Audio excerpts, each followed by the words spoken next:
ሰላም ውድ የማራኪ ቲዩብ ተከታታዮች እንደምን አረፈዳችሁ። ዛሬ ከወደ ጥበቡ ዓለም አሳዛኝ ዜና ተሰምቷል። እንግዲህ ቅድም እንዳልኳችሁ ቀልድን በቁም ነገር እያዋዛ በርካታ ፊልሞችን በርካታ የቴሌቪዥን ፕሮግራሞችንም ለኛ ያደረሰው አርቲስት ነጻነት ወርቅነህ በዛሬው ዕለት እንግዲህ ህይወቱ ማለፉን እንግዲህ እንደምትመለከቱት በሰፊው ተገልጿል። እጅግ በጣም ያሳዝናል። ለመላው ኢትዮጵያውያንም መጽናናትን እንመኛለን። ለአርቲስቱ ቤተሰቦች፣ ለስራ ባልደረቦች፣ ለሁላችሁም መጽናናትን እንመኛለን። ነፍስ ይማር። ሁላችንም በሳቁና በጨዋታ የምናውቀው ተወዳጅ የሆነው የፊልም አክተርና የኢቢኤስ የቤተሰብ ጨዋታ ፕሮግራም አቅራቢ የሆነው ነጻነት ወርቅነህ ከዚህ ዓለም በሞት ተለይቷል። ቀጥ ሲጠልቅሽ ለምን እንደሆነ ልጅ ሲዘልቅሽ አስቸጋሪ እና ስንተኛ ክፍል ነች አልሽኝ?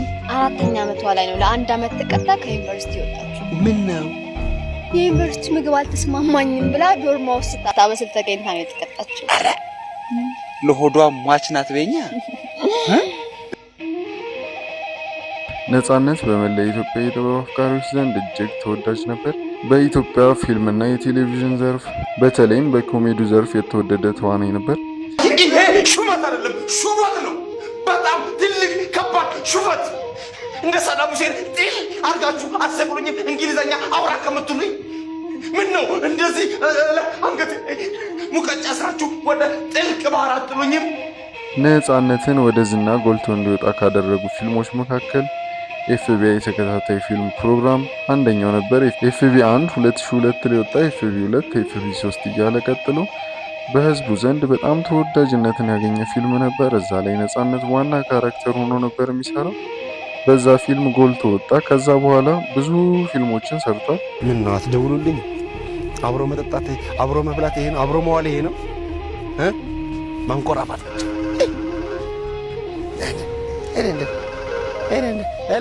ወይዘሪት ቃሌ ይባላለሁ። በማንኛውም ፍርድ ቤት ጠበቃና የህግ አማካሪ ነኝ። ከተሳተፈባቸው ፊልሞች ውስጥም ያው ትንሾቹን ለመጥቀስ ያክል ያ ቀን፣ ባለቀለም ህልሞች፣ ያንቺ ሌባ፣ ሶስተኛው ወገን፣ ቾምቤና ሌሎችም ይጠቀሱበታል። ነጻነት ከፊልምና ከመድረክ ስራዎች በተጨማሪ በድርሰትና በዝግጅት አቅራቢነት ይታወቃል።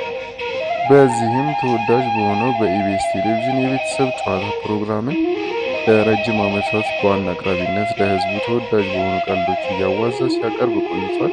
ዛሬ ላይ ግን የተሰማው ዜና ለጥበብ አፍቃሪዎች በጣም አስደንጋጭና ያልተጠበቀ ዜና ሆኗል። ነጻነት ከዚህ ዓለም በሞት መለየቱን በተለያዩ ሶሻል ሚዲያዎች ላይ እየተነገረ ይገኛል። ለመላው ቤተሰቦቹና ለወዳጆቹ እንዲሁም ለጥበብ አፍቃሪዎች መጽናናትን እንመኛለን። ለናል በምስራቅ አፍሪካ ወንዶች ስም አረብ ሁሉ አመስግኑ ይላል። ሶስተኛው ዓለም ጦርነት በምን እንደሚነሳ ሰማሽ? ለካ እናንተ ለወሬው ቅርብ ናችሁ። አልሰማንም እንዳትሉ በኋላ ንፋስ እናሲስ ትዞራለች። እናስ እኔ ልደፍ በጣም ያምርብሻል ለማለት ነው። እዚህ ድረስ ይመጣ ስንተኛ ታውቃለሽ?